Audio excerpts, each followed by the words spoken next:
Well, blessed Tuesday to you as we come to you with your daily encouragement. And we have a focus here on what is called the noonday.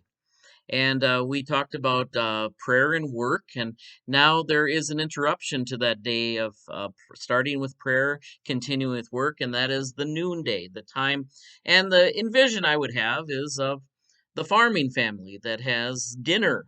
The main meal of the day being at noon, the interruption, but there's also some spiritual focuses that he will bring up, and I will try to have some insights into that too. But he says, this is on the top of page 72, The Day with Others from Life Together, Dietrich Bonhoeffer. The noonday hour where it is possible because for a Christian family fellowship, a brief rest on the day's march. Half of the day is past. The fellowship thanks God and prays for protection until eventide or the night, and receives its daily bread and prays the words of the Reformation hymn, Feed us, O Father, thy children, comfort us, afflicted sinners. God must feed us. We cannot and dare not demand this food as our right, for we, poor sinners, have not merited it. Thus, the sustenance of God provides becomes a consolation of the afflicted, for it is a token of the grace and the faithfulness with which God supports and guides his children. True, the scriptures say, if they will not work, neither let them eat. 2 Thessalonians 3:10. And thus make the receiving of bread strictly dependent upon working for it. But the scriptures do not say anything about any claim that the working person has upon God for his bread. The work is commanded indeed, but the bread is God's free and gracious gift. We cannot simply take it for granted that our work provides us with bread.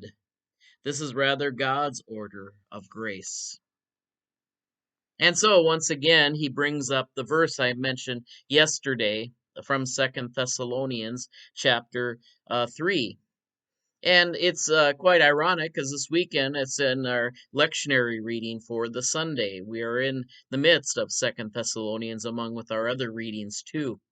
So it is very timely for us. But the point he's making is that God's grace and our work are not necessarily connected all the time. In fact, God is free to grace whoever God chooses to grace. In fact, one of the famous Psalms, what does it say? The sun shines on both the good and on the wicked.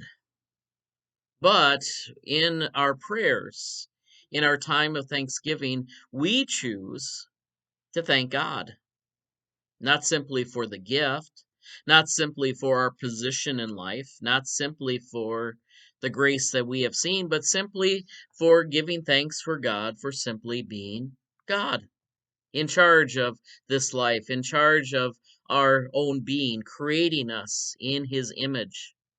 See, all of those things are reminders of who God is. And God can exist with or without our praise.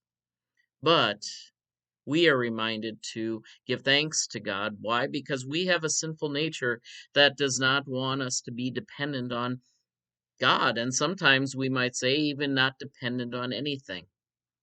I know in our American culture, we promote the rugged individual who has no obligations to anybody, is both economically and societally free from all those entanglements. But this is not necessarily the life of the Christian.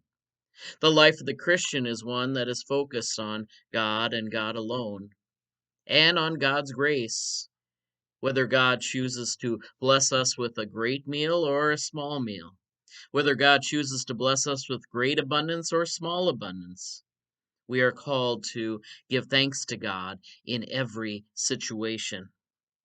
And so, in the noonday prayer, we're reminded that even as we work, even as we are called to work, our prayer is, our bread is not necessarily contingent on whether we work or whether we aren't. It is contingent on God's grace and grace alone. And while that may bother us who like to live in what I'd call, in the famous phrase, the quid pro quo, you scratch my back and I'll scratch yours, In fairness, that's what we try to live. In justice, that's what we want to live. We don't want to be unjust in our world. We want to be fair with everybody. But God is not fair. God, in fact, gives us more than we ever deserve, and God gives us more than we ever need. The question is whether we're looking for that grace in the right places, or whether we still are trying to earn our stripes, earn our place, or scratch our way to heaven by our own righteousness rather than God's. God bless you. Today we trust that these continue to be words of encouragement. Take care. God bless. We'll see you tomorrow.